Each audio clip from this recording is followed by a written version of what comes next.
Good evening. It is my immense pleasure to welcome you to the 2022 College of Arts and Sciences Hall of Fame ceremony. I am Anna Frankel-Watkins, and I'm honored to serve as the Dean of the College of Arts and Sciences.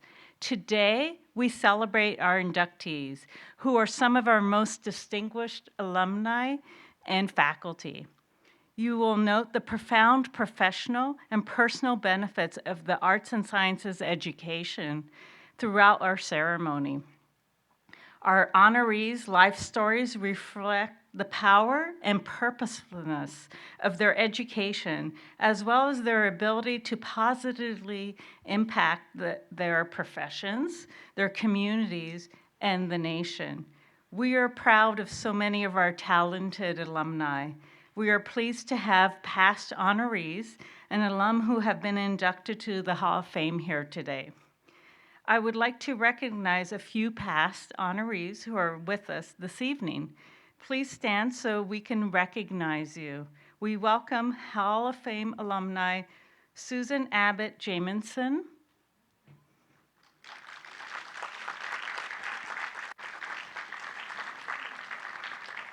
Lucy Crane,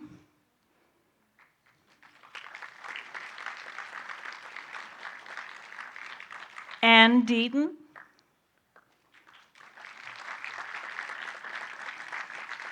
Paul Ecken, Ron Eller,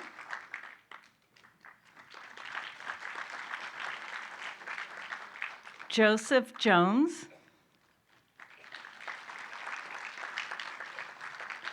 Margaret Jones,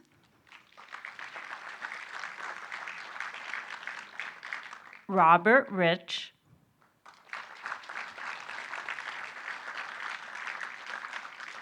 Steve Sullivan,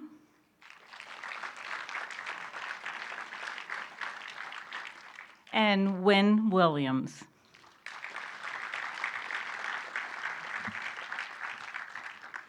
We also welcome University of Kentucky Board of Trustees member and former chair, Britt Brockman. Thank you all for joining us this evening. Our college creative team, The Hive, as they fondly call themselves, produces inductee videos. I want to share a special accolade as last year's video featuring Hall of Fame recipient Ron Eller won an Ohio Valley Regional Emmy Award for Education in Schools. Please join me in congratulating Jake Klein and the head of video production team, as well as the other members of our Hive team for this wonderful accolade.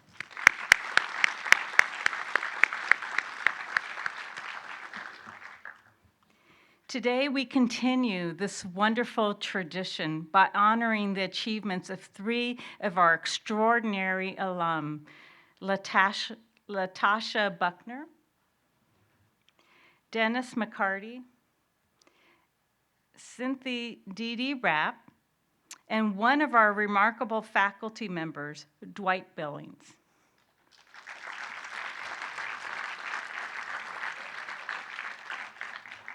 I am delighted to bestow our college's highest honor on our alum and retired faculty.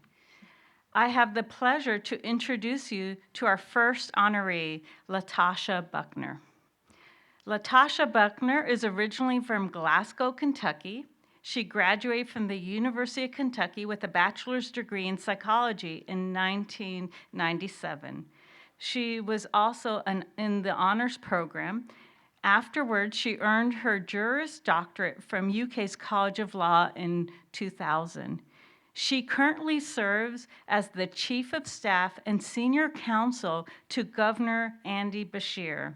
She is the first African-American and first woman to serve as Chief of Staff for the Governor of Kentucky, the first African-American woman to serve as General Counsel to the Governor, and the first person to hold both positions simultaneously. What a fabulous achievement.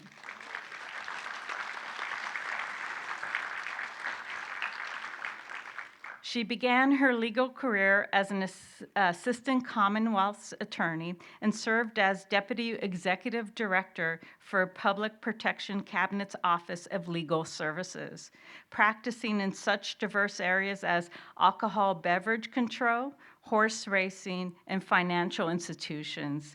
From 2016 to 2019, she headed the civil division for Beshear, who was the Attorney General. As general counsel, she secured a unanimous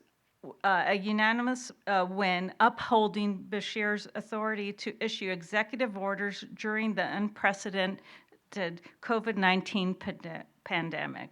As chief of staff, she has played critical roles in securing billions in corporate investments in the Commonwealth, restoring voting rights for 170,000 Kentuckians, and removing the yes, great achievement. And removing the statue of Jefferson Davis from the Capitol Rotunda.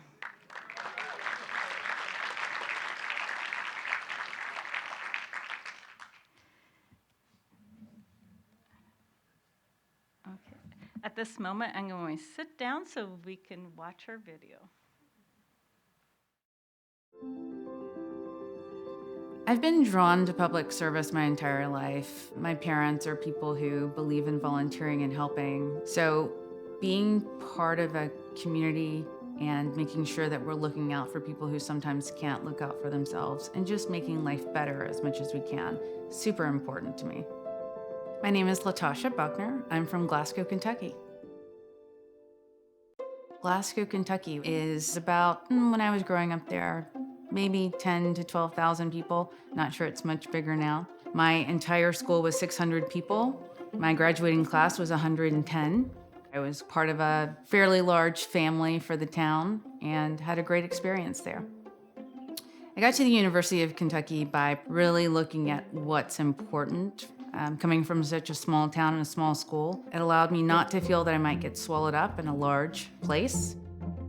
My background at UK has been absolutely essential to how I view and tackle problems in the world. The way of analyzing information, putting it together, knowing what questions to ask. In the end, I think that was one of the most transformative times in my life, and it really formed an amazing foundation. I graduated from the University of Kentucky in 1996 with a psychology degree. Then I went back home to Glasgow, took a year off, and worked for a prosecutor as a secretary assistant. And I was probably the worst secretary assistant ever because I didn't actually know how to keyboard. But luckily, I ended up really enjoying the work and thought at that point, law school might be something I'm interested in. After that, I ended up going to the University of Kentucky College of Law, graduated in the year 2000. Law school to Frankfurt is an interesting pipeline for me, and I think it's indicative of my personal philosophy and what I view as helpful for success, which is to stay goal-oriented, but also stay open-minded for opportunities that come up. In December of 2019, I became the general counsel for current Governor Andy Beshear, which was an extraordinary opportunity. And then a few weeks later, he came to me and said, "And I also need you to be my chief of staff." And I said, "Okay then." So for about 10 months, I did both jobs during the pandemic, which started about 2 or 3 months into our administration. And even in the best of times, being general counsel or chief of staff would probably be a really interesting, busy job. And during that time, it was especially so. We've had some amazing accomplishments that I've been able to be a part of, such as rolling out a vaccine program that no one had done, at least during our lifetime before. On any given day, there may be a schedule and something may happen and you work on it and you work with a great team to protect the Commonwealth. Having some high points during a time of uncertainty was great. One Friday night last December, about 11, I'm getting a call from emergency management. There had been a series of tornadoes in western Kentucky.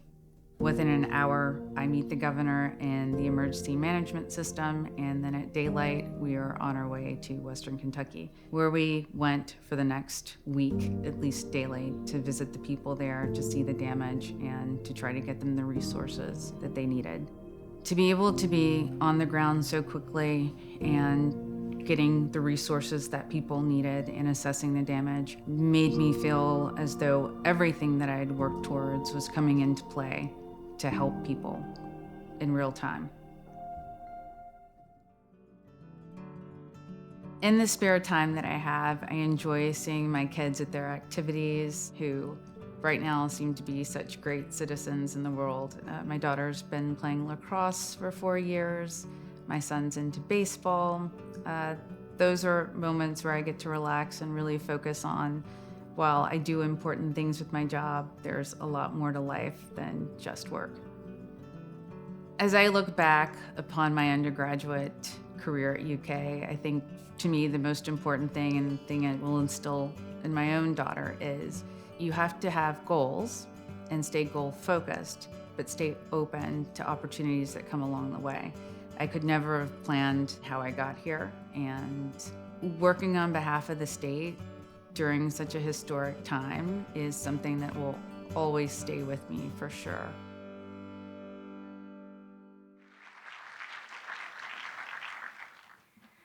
At this time, I would like to invite Latasha to join me at the podium. On behalf of the faculty and staff of the College of Arts and Sciences, I am pleased to induct you into the Arts and Sciences Hall of Fame.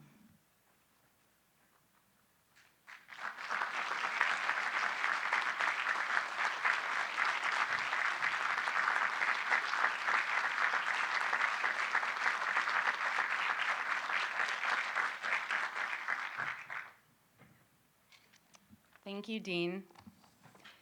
And thank you to UK College of Arts and Science for this incredible recognition. It's humbling to be included with such distinguished recipients. I've enjoyed getting to know Dwight and Dennis. It's been great. They are truly inspirational leaders. The University of Kentucky has given me so much, not just an education and 2 degrees. It's also given me a fantastic, eclectic foundation, full of so many great adventures, challenges, and opportunities, and wonderful friends. My daughter, Sophia, is now in the Lewis Honors College, and she's also in the College of Arts and Sciences. And so I am so excited for everything she will learn and experience here. To be inducted into the Hall of Fame is extraordinary, but what makes it even more so is that I'm able to share it with so many loved ones who've helped me get here. Having so many people in the same place is a very rare treat. Some people have flown in from each of the coasts, and I want these dear friends to know that I'm standing here because of your love and support, that everything has been much more fun, much more exciting, and much more memorable because you are part of my lives. I've met you in Girl Scouts, during law school, during college, met you at a derby party. I've met you being a new prosecutor, and also doing work like defending the Constitution and going through a pandemic together. It's an absolute gift to have my parents here, Linda and Leroy, who are the sweetest people you will ever meet. I could spend hours talking about the things that they've taught me, the environment that they gave me, but don't worry, I won't do that. My favorite aunt is here, my Aunt Myra. And my favorite aunt is here, my Aunt Vivian, and that joke was just for them, and I know they enjoyed it. So, they are 2 of the kindest and hardest working women you've ever met. Tierce, my son, asked if he would get a shout out. Here it is. You and your sister bring me joy every day with your humor, resilience, and helpfulness, and I am so proud to be your mommy. And shout out to Jay, who is a great co-parent. I want to recognize 3 mentors. The first is Judge Phil Patton, who I worked for as a terrible secretary for about a year. But in that time, his work as a prosecutor inspired me to go to law school, forever changing the course of my life. UK Board of Trustees Chairman Bob Vance, who couldn't be with us tonight, but was my client when I was at the Public Protection Cabinet. He is a true leader, the embodiment of just all that I aspire to be. When he left his position at the cabinet, he asked me what I'd like to do, and I said that if Andy Beshear became Attorney General, I would like to go and work for him. And then here we are. And during my time at the Attorney General's office, I met the incomparable J. Michael Brown, who I thank for being a rock, a sounding board, and a trusted guide during the exciting and multiple unprecedented events of the last few years. And of course, I thank Governor Andy Beshear for the honor of serving the Commonwealth. For all of you here supporting me tonight, and for those of you who couldn't be here, I will never be able to fully express my appreciation. Tonight's award is a reflection of the countless ways you've contributed to my accomplishments. Thank you.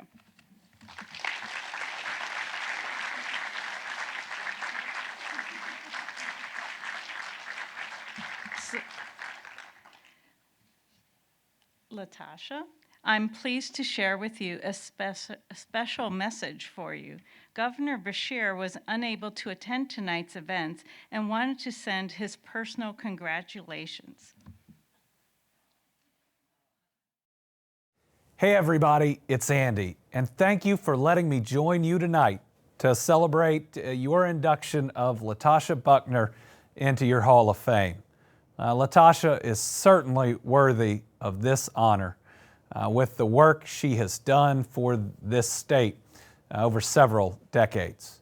Whether it was in the Attorney General's office, heading our civil division, or whether it is her role as my Chief of Staff, she works tirelessly for the betterment of Kentuckians.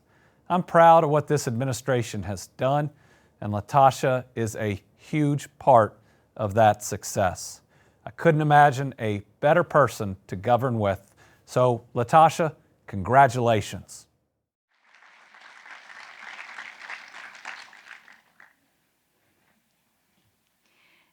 It is my pleasure to introduce to you our second honoree, Dennis McCarty.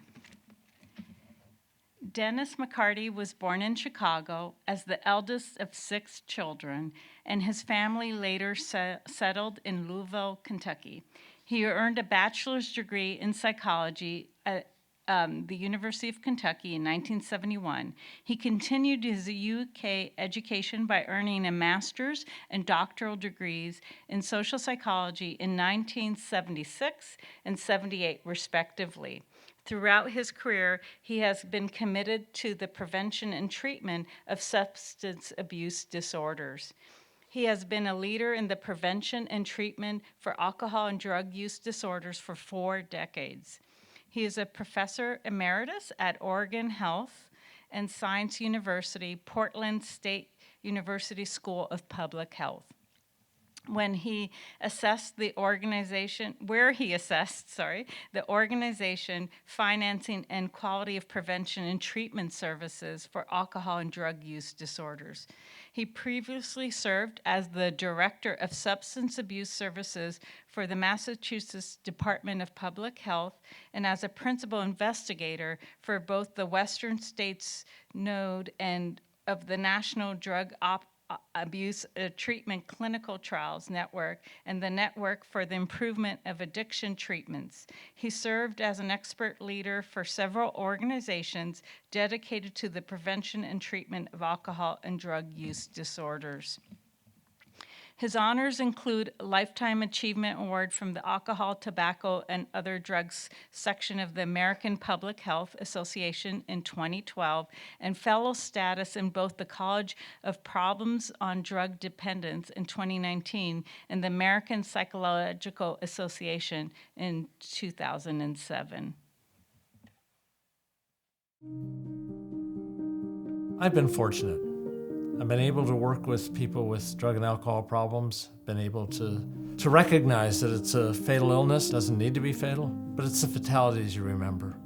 A research assistant at Brandeis University taught me an important story. He was struggling with alcohol and drug use disorders, drifted in and out of recovery. As a manager, I did not know how to deal with that. Brandeis University did not have an employee assistance program. I had no one to turn to for my assistance. In July of 2000, we had a voicemail. David had died of an overdose. I was very close to his father, and we cried a little together. His father said, "David's in a better place now." And that was true, but he didn't need to be in that place. There are things we could have done that could have helped him survive. I'm Dennis McCarty. I'm from Louisville, Kentucky. I'm at Oregon Health and Science University. I'm a professor in the School of Public Health and the School of Medicine. I do research on treatment for alcohol and drug use disorders and ways to improve the quality of care. I went to UK because it was a state university. I was the eldest of 6. I wanted to be careful on how my parents spent their money. Kentucky had a unbelievably strong faculty who encouraged me to reach my full potential. My undergraduate years at University of Kentucky were important. 1969, 1970, that was the year of student mobilization against the war in Vietnam. Kent State, ROTC building burned down. And that was really a period of coming of age in my life because I learned that I could be active in those movements. I was writing op-ed pieces for the newspaper. I was organizing students to march on Frankfurt. Learned that I had leadership capacities that I didn't recognize previously. I didn't seek out to do studies of alcohol and drug use disorders, but as a graduate student, I was invited to become a research associate on a grant. So I was at the forefront. I was in the first generation of students who were learning those skills, who were applying psychology skills to the research of how do you address alcohol and drug use disorders. And you weren't trained in that. It didn't exist. We were inventing it as we went forward. And that became the door to the rest of my life. That became the stepping stone into my career. An important part of this field is that it is stories of men and women. I was in Kansas City to speak to the Addiction Technology Transfer Centers, had a good presentation, went back to the airport. The last person came in, dropped in the middle of the seat and said, "I see you're reading papers, what do you do?" And we talked from Kansas City almost until we sat down in St. Louis, and the man in the window seat reached over and dropped a coin in my hand. And I turned it over, it had a 2 on it. I knew that meant 2 years of sobriety. And he said, "Well, I went into treatment 6 years ago, but I wasn't ready to stop drinking." He's blaming himself for his failure 6 years ago to stay in recovery. We measure things in terms of years of sobriety, not days of functioning improved. And we need better measures that help us move patients from not being ready to being ready without blaming them for not being ready. And so that's part of what keeps me connected. That's part of what keeps me going, is knowing how to improve care for all of those men and women. Sarah and I were graduate students in 1972 at the University of Kentucky in the psychology program. I took her to a Johnny Cash concert in May at the end of the year. That became a first date and have been together ever since. We share our love of wildlife, especially birds. It's not writing grants, it's not writing for publication, it's just enjoying nature. We've traveled the world seeking new birds and seeking adventure, and we're approaching about 2,000 birds worldwide in our birding career. The benefits of an arts and science education is that you're getting a broad perspective. You're not just a technician. You're learning to think. You're learning to challenge. You're learning to question. You learn to express yourself. From my undergraduate years, I began to recognize the importance of being vocal, of being part of a change agent. I recognized that embracing the problem is often a way to solve the problem. Our patients have a too often fatal disorder that too often is unrecognized, untreated. But it's also a disorder that we can treat effectively, that there is hope for, that we should be working with more effectively and more earnestly and not hide. We should embrace it, not avoid it.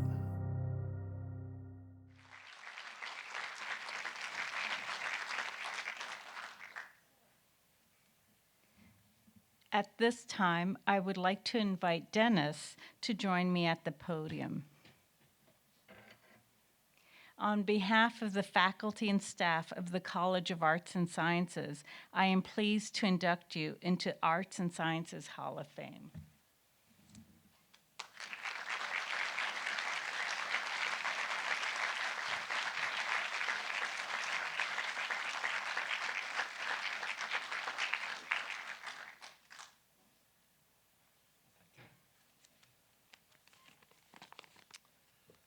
Thank you, Dean Anna.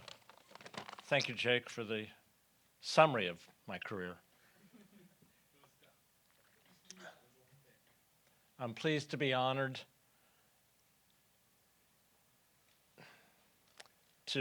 I'm pleased and honored to be inducted into the College of Arts and Science Hall of Fame. Kentucky prepared me for the 4-decade career, integrating policy, practice, and research to enhance the quality of care for alcohol and drug use disorders. In retrospect, my career was a journey, not a destination. A journey built on opportunity and chance. Careers are lived experience, skills developed, challenges solved. I partnered with treatment programs to test the influence of policy and organization on access to care. Together, we explored financing, how financing amplifies inequities in access to care, and how we can use that to ameliorate and reduce barriers to care as well. We use science to improve practice. The National Drug Abuse Treatment Clinical Trials Network is about taking the science to the community. We can't study addiction treatment in isolation. We have to study it in the population and in the programs that are providing those services. The world is more complex than a carefully controlled clinical trial in an academic setting.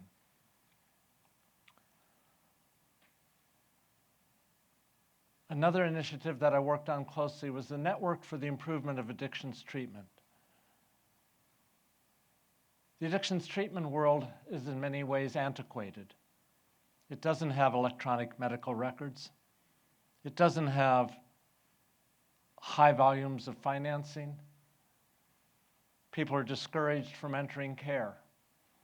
The Network for the Improvement of Addictions Treatment taught programs how to improve their services using rapid cycle testing.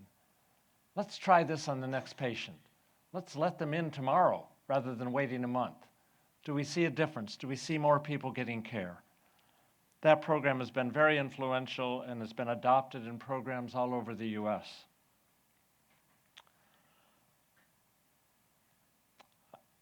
How did I get there?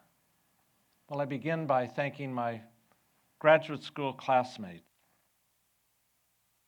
and their guidance. Cindy, Jose, Kathy, Mike, and a particular shout out to Martha and Bob. There was a wedding photo. Bob and Martha's house was our venue. And then Bob was the one who invited me to join him as a research assistant with the NIAAA, National Institute on Alcoholism and Alcohol Abuse funded research. That was the door to the rest of my career. A postdoctoral program at the University of North Carolina Center for Alcohol Studies. I learned that I had more skills and I became more confident in my ability to develop and lead research initiatives. In Boston, I collaborated in the development of an administrative data system to track patient characteristics. And we used those data to look at the inequities in care. Was care equally distributed across the Commonwealth? Was it serving injection drug users as well as men and women who had alcohol problems? Were we getting persons of color and women into care? That data system began to drive policy, began to drive changes in care, and ultimately became a research database that I began building my research career with. Thank you, David, Milt, Millie, Joy, and the providers we partnered with. For 50 years, Sarah has provided me love, support, encouragement. I love you, Sarah. Thank you.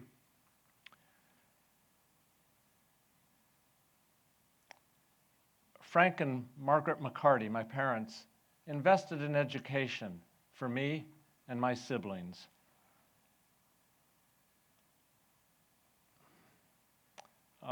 what are their names? Tom, Fran, Richard, Nancy, and David. And high school and undergraduate classmates helped an introvert come of age and emerge in leadership positions. I've been blessed to collaborate with so many outstanding investigators who compensated for my weaknesses and provided synergy so that our studies were strong. I learned that research on addiction requires both passion and dispassion. We must have passion for preventing and treating disorders that are too often fatal.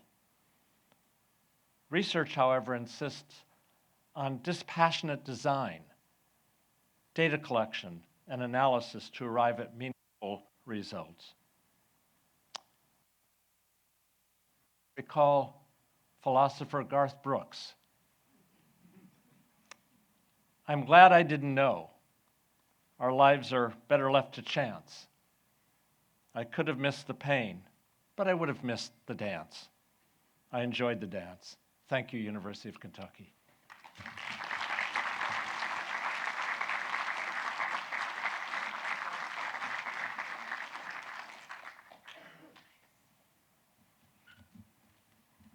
I am pleased to introduce to you our third inductee, Cynthia Dee Rapp. Cynthia Dee Rapp spent 4 decades as a public servant, serving most of her time with the Central Intelligence Agency. She grew up in Northern Virginia suburbs of Washington, D.C.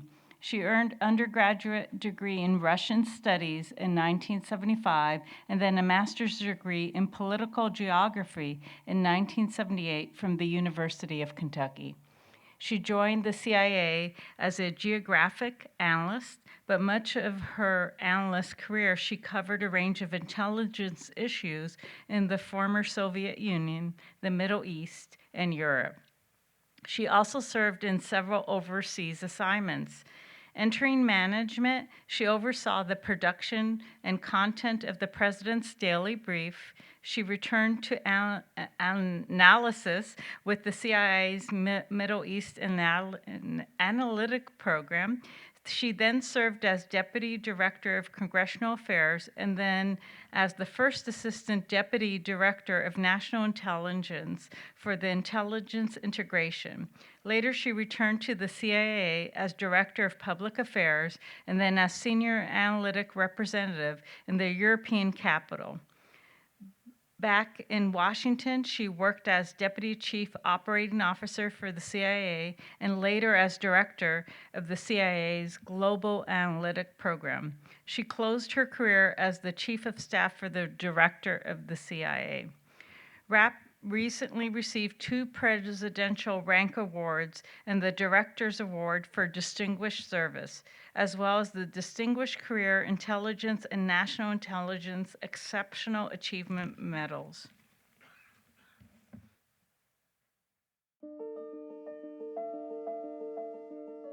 I always knew I wanted to work for CIA. I was a family business. My father signed up almost as soon as it was established in 1947. My mother joined some decades later, and I always knew that's the environment I wanted to work in. I didn't know what I'd be doing, but that's where I wanted to work. I just think you get the most satisfaction out of taking care of the future. And the more senior I got, the more important that became to me. My name is Cynthia Rapp, but I've gone my whole life by the nickname Dee Dee. I grew up in Virginia. I consider myself a Virginian, although I was born in Germany because that's where my parents were serving at the time. And until I moved to Lexington, I had never lived anywhere else. I enjoyed basketball tremendously, of course. I spent some time tutoring student athletes, including the great Kevin Grevey. So the memories I have of the University of Kentucky revolve largely around athletics. You shouldn't be surprised to hear that. I got 2 degrees at University of Kentucky. I completed an undergraduate degree in Russian area studies, and then I continued to do a master's program in geography and graduated in December '76. I had a very demanding history professor who gave me a C on the midterm, a grade I'd never experienced in my life. So I went to talk to him, and the lessons he taught me from that encounter, that is, it's not enough to know what happened, you need to know why it happened, and you need to know the implications going forward for that.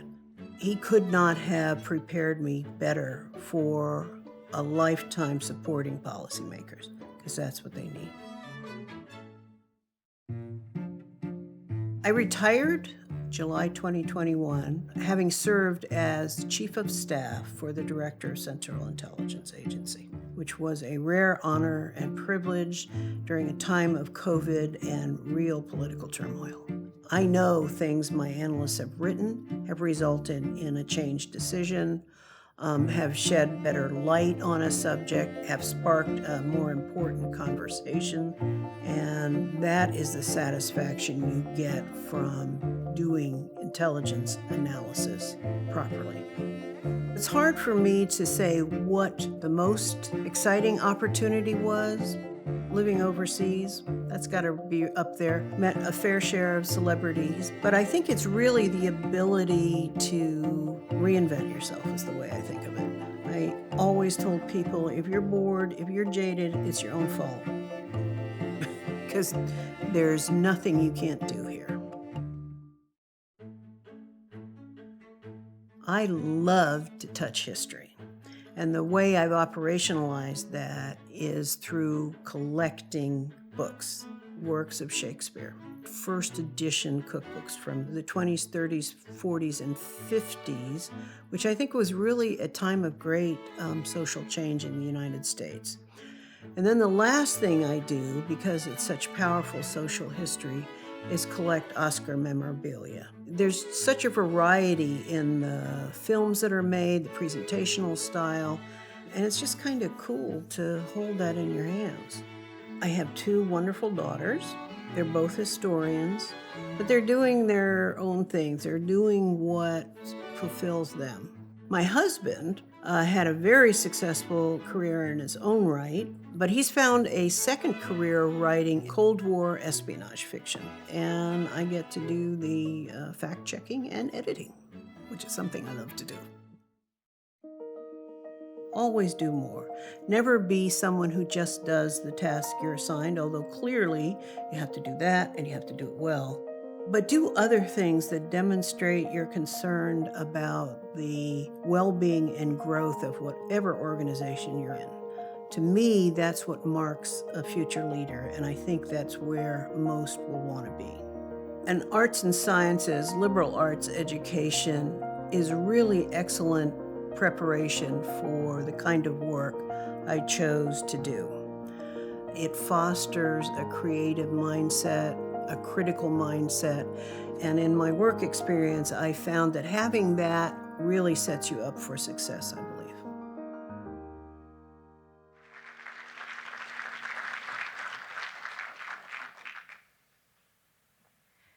Unfortunately, Dee Dee could not be here in person with us tonight.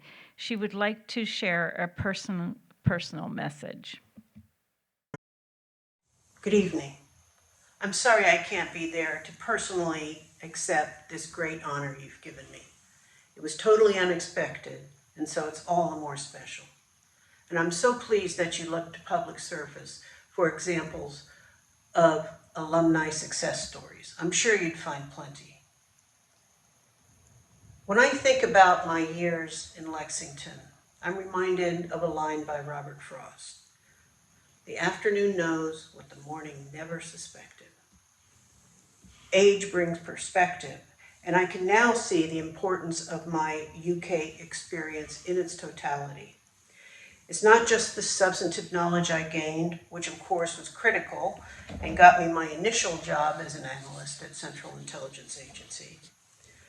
And I know that particularly in graduate school, I was fortunate to be part of a growing, energetic, and creative program in the Department of Geography under the leadership of Dr. P.P. Caron. And Dr. Carl Reitz, who I understand is in the audience tonight, might be surprised to know that knowledge of the Norwegians' role in Wisconsin tobacco farming is a very catchy subject on the cocktail circuit. But what I couldn't foresee in the morning of my life was how far the life lessons I learned at UK would carry me. First of all, I learned that I wasn't all that. The critique I got from a Soviet history professor during my very first semester at UK was a turning point in how I approach presenting my analysis, and writing is the coin of the realm for an intelligence analyst. He also greatly influenced the way I gave feedback to others, unflinchingly, but with suggestions to improve performance. And I might have tweaked that formula a little. In graduate school, I learned from the example of the faculty in the geography department, Drs. Caron and Reitz, Dick Ulak, Rich Tauber, and Alan Fitzsimmons, of how colleagues should relate to each other. You must be able to go toe-to-toe in intellectual discussions with more senior and experienced colleagues, but it's important not to alienate them, and I learned how to show humility about my own abilities and respect for the capabilities of others. They showed me how to network, a vital skill that enables one to contribute under most circumstances. For if you do not know the answer, the wider your network, the more likely it is you know someone who does, and you can help advance the mission. Most importantly, they encouraged me to chart my own way and to demonstrate a willingness to take risks. That ability and attitude set me up to take assignments that kept me growing and advancing. So here, in the afternoon of my life, I'd like to thank the faculty of UK's College of Arts and Sciences for the developmental experiences so generously offered to me that made all the difference in my career. Their example inspired me to do the same for those who later came under my managerial care, I hope with the same beneficial results.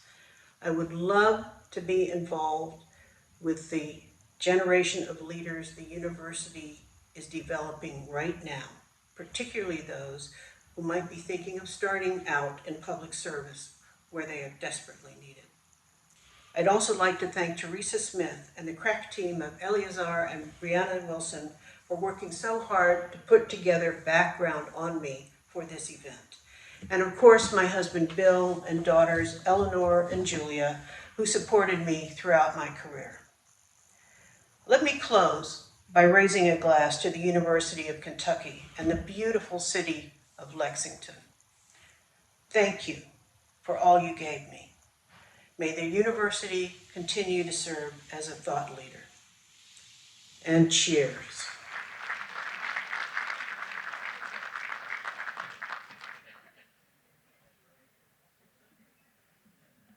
Thank you, Dee Dee. We are honored to welcome you into Arts and Science Hall of Fame.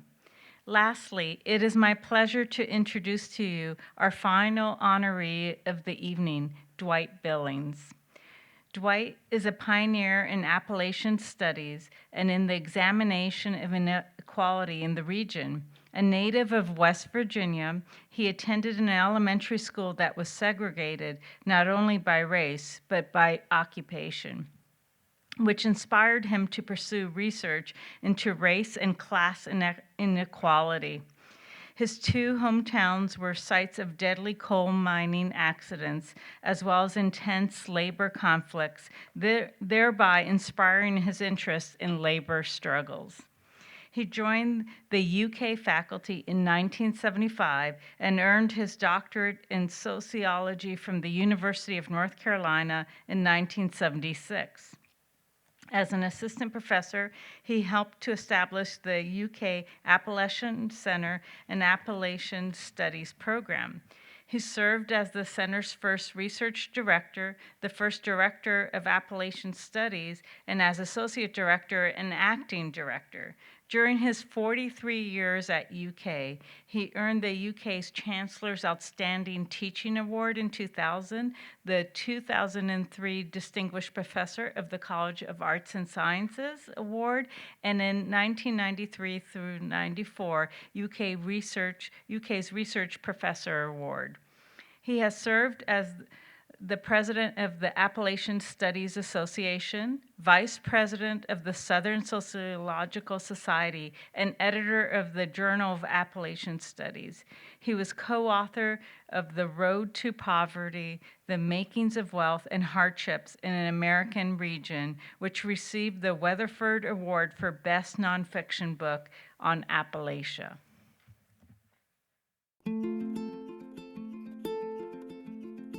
When I was in grade school, I attended a school that was occupationally and racially segregated. African American kids attended school in another part of town. Coal miners' kids went to the same school but were isolated in an annex at the back of the school lot. And from that day, I just understood these profound differences in how people were respected and treated, and that was really hurtful. My name is Dwight Billings.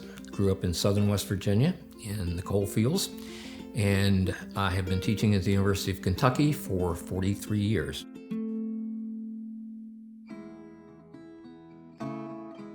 Both my parents grew up in Appalachia. My father was very interested in Appalachia. He worked for the federal government. He wrote reports on the region, and he got me reading good books. He was a real mentor. He taught me how to write. My undergraduate degree in sociology was from West Virginia University. When I was in college, the war on poverty was raging in southern West Virginia. I was very much aware of inequality and exploitation and environmental problems. It just seemed like sociology would give me the broadest perspective on things that I cared about. My early experiences with inequality in the region just made that central for me, both poverty and inequality and wealth creation. So it was a really good fit, and continued that into a master's thesis, a doctoral dissertation, and 43 years of continuing works. I came to the University of Kentucky because it had a long-standing tradition of research on Appalachia, and I was attracted to that. I've had great colleagues, Shauna Scott and Kathy Blee, Ron Eller, a really exciting group of people to work with, to write with, and to co-teach with. I was one of 3 young faculty members that were on the planning committee to establish the Appalachian Center. I was the first research director. I think it's really crucial that the university does its part to address the issues in the region and the educational needs, the social needs, and I've been pleased to see some progress in that direction. Writing is important to me, research is important to me, and teaching is important to me. I've really enjoyed working closely with students, supporting them, developing their own interests and their own path. Place is important, and the knowledge of place should inform good research. There's been so much hit and run journalism about Appalachia that it's really important for students to learn to embed themselves. I would hope students would spend a lot of time immersing themselves in places that matter, in places where their life has been rooted, and turn that into creative, reflective, academic writing. We care about place and its peoples. One of the things that retirement has made possible is the ability to enjoy the places that I love. And Karen and I go back and forth from Kentucky to Cape Cod. She and I have written together about comparisons of Appalachia and New England. They're really interesting parallels of community and family. And it's just been a joy to have a life in 2 places with great friends that we love. I've really enjoyed being retired. I certainly enjoyed my career before that, but one of the neat things about being a professor is you can continue to do much of that work. I've worked closely with 2 or 3, 4 graduate students as co-authors, and I find that really satisfying. Not just to be the importer of information, but together to work on learning and sharing that information together. My approach has always been to think comparatively, not think about Appalachia in isolation, but Appalachia in relation to other regions. I think place really does matter, and so often it gets overlooked. But the particular is very important, the local, the historically specific, and I try to understand those complexities. I'm pleased that I've been able to do some research that I think matters and will disabuse people of some of their misunderstandings of Appalachia in the South and maybe give a better representation of what life is really like in those places.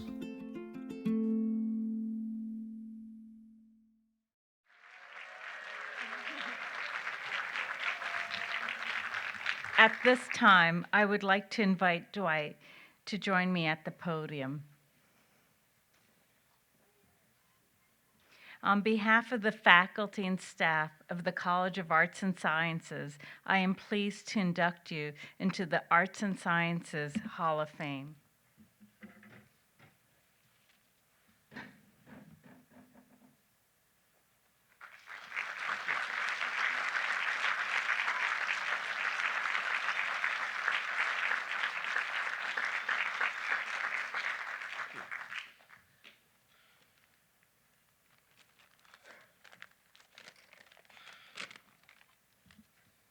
Thank you, Dean Watkins. I think I'm more nervous than any other time in my life, except perhaps my dissertation defense. I want to thank you, Dean, and I want to thank all the people who worked so hard to make this occasion such a nice event, especially Teresa Smith, Nicole Fry, Laura Sutton, and Jacob Klein and his terrific video crew. I also want to thank my lifelong partner and sometimes co-author, Karen Tice, who has always been there for me and got me here today. I accept this honor as a tribute to the many people over the years who have made Appalachian Studies and the Appalachian Center thriving academic enterprises at the university. As I said in the video, I was initially attracted to UK because of its longstanding interest in teaching, research, and service in Eastern Kentucky and the wider Appalachian region. And this was true especially by members of the sociology department, dating back well into the 1960s. This really attracted me to come here and become one of their young colleagues. Throughout my years, I've always appreciated the hard work that goes into furthering, developing, nurturing, and sustaining such interdisciplinary programs as the Appalachian Studies programs. I've had the opportunity to write and sometimes teach with colleagues in English, economics, history, political science, gender and women's studies, education, anthropology, and other fields. I would even like to shout out the interdisciplinary area of the library. Kate Black, our retired Appalachian librarian, built probably the best collection of Appalachian materials in the country. And I enjoyed years not only of working with students with Kate in the library, but taking those students into the region, into Appalachia, to see for themselves what we were talking about in the classroom. So I want to thank everybody involved in those kind of programs. I'm grateful for all the work they've done, and I thank the dean, and I thank the college, and thank all of you for being here. It's great to see a lot of friends. Thank you.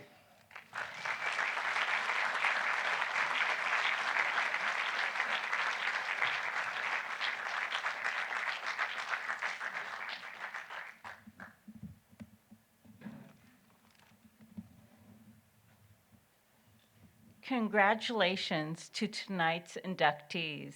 We are proud of your contributions and achievements and happy to have you as part of our Arts and Sciences family. Please join me one more time in recognizing our honorees.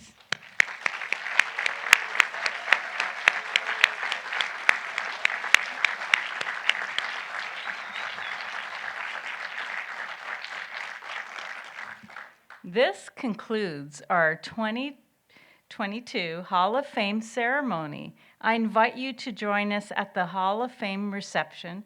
Please make your way toward the ballroom and follow the blue carpet to the entrance. Photographers and the Wildcat mascot will be available for photo opportunities throughout the evening. Thank you all.